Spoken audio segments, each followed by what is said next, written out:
Namaskar and welcome to Curries with Boombi. Today I will show you how to make a very popular restaurant dish. Yes, I am talking about the famous tikka masala. I will be using tofu today, but you can easily substitute it with paneer. So let's cook tofu tikka masala.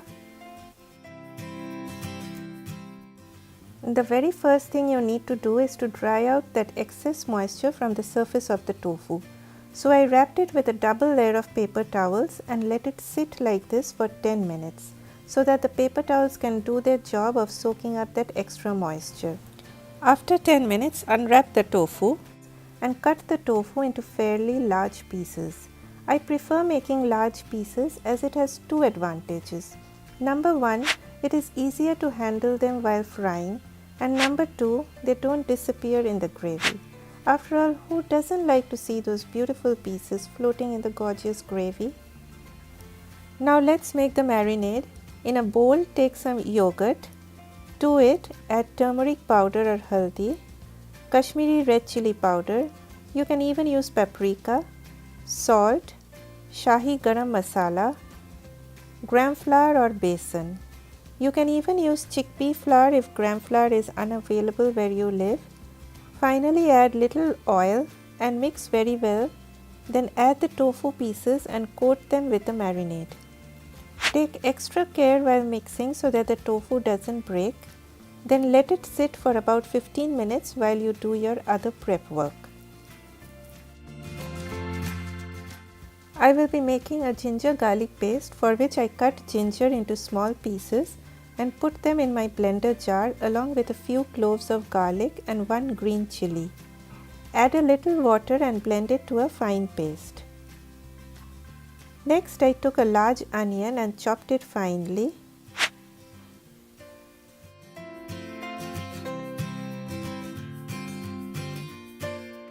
Then I took another small onion and cut it into quarters and then separated each one.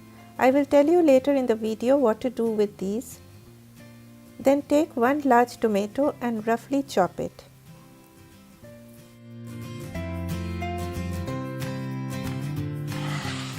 Very first thing we need to do is to make a spice paste.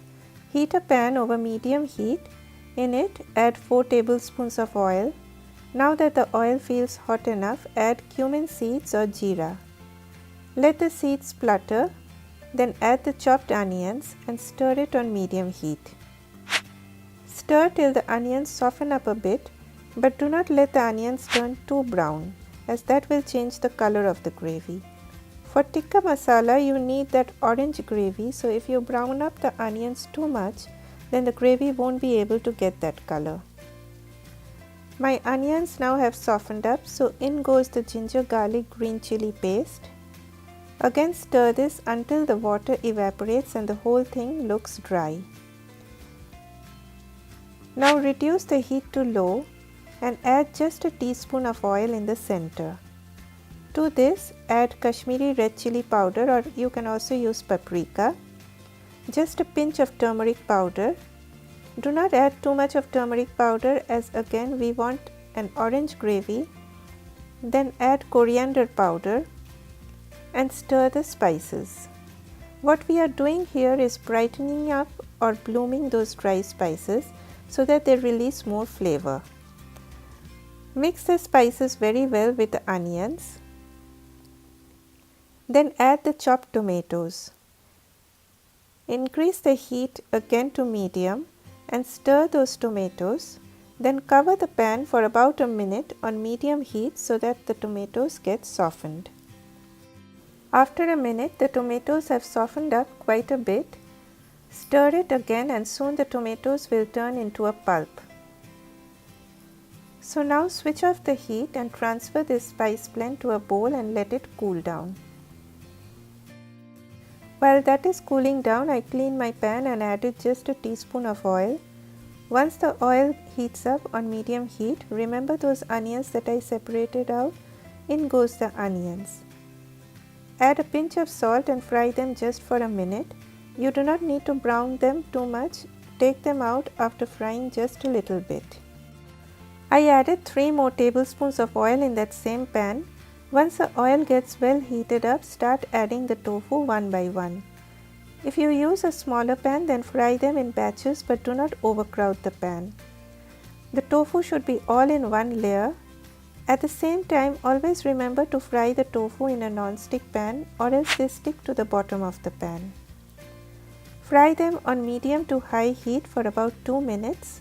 From time to time, check on them. I like them to get this deep brown color. Turn them one by one as soon as they start turning deep brown.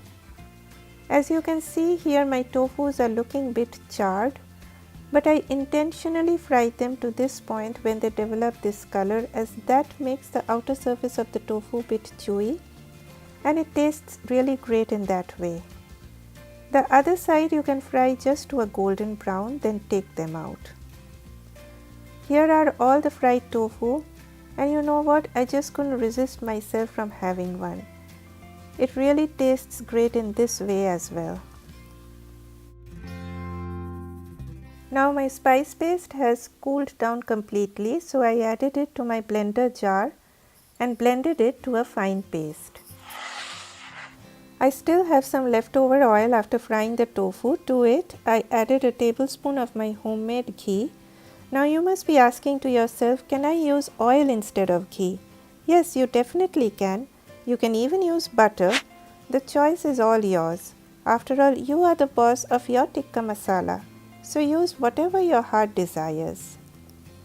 Now that the ghee has melted down, I added 3 cardamom pods or elaichi, the tips of which I have cracked open. Then comes the blended spice paste. I added little water to my blender jar to rinse out that last bit of goodness. Come on, who wants to waste all that flavor? Not me. Stir on medium heat for just a minute.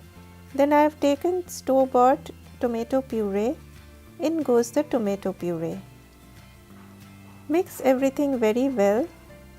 Then comes the kasuri methi or dried fenugreek leaves. Do not add too much of kasuri methi as it has a strong flavor. Crush it in your palms to release all that flavor and add it. Then I added cardamom powder or elaichi powder and my homemade Shahi Garam Masala. Add about 3/4 of a cup of warm water. If you want less gravy, then add less water, but I personally like a little bit of gravy in this recipe. Now that I am happy with the consistency of the gravy, in goes the sugar. Since there is so much of tomatoes here, that bit of sweetness is needed to balance the flavor. You can even add honey instead of sugar. And finally, without which the whole dish will remain incomplete, the salt. Cover this on low heat for about 5 minutes.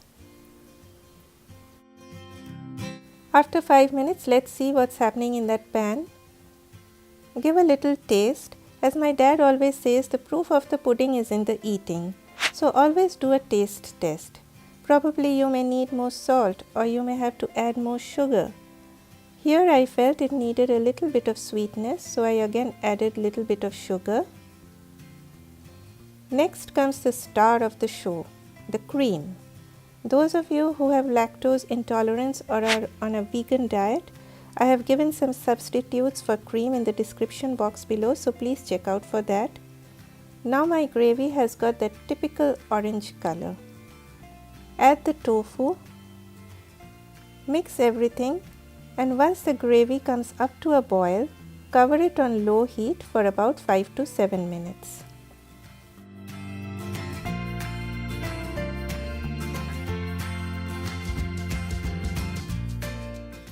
After 5 minutes, look at that gorgeous color of the gravy. There is really no need to add any artificial color. Then remember those onions that we had fried? Keep 2 or 3 aside for garnishing your dish, and the rest you mix with the gravy. The onions turn so sweet after frying, so please do add it. Serve this with naan or paratha, and if you ask me, I like it with rice as well. If you are new to my channel, then please consider subscribing and please write to me in the comment section that what kind of recipes would you like from me. Eat healthy and stay healthy. Bye bye.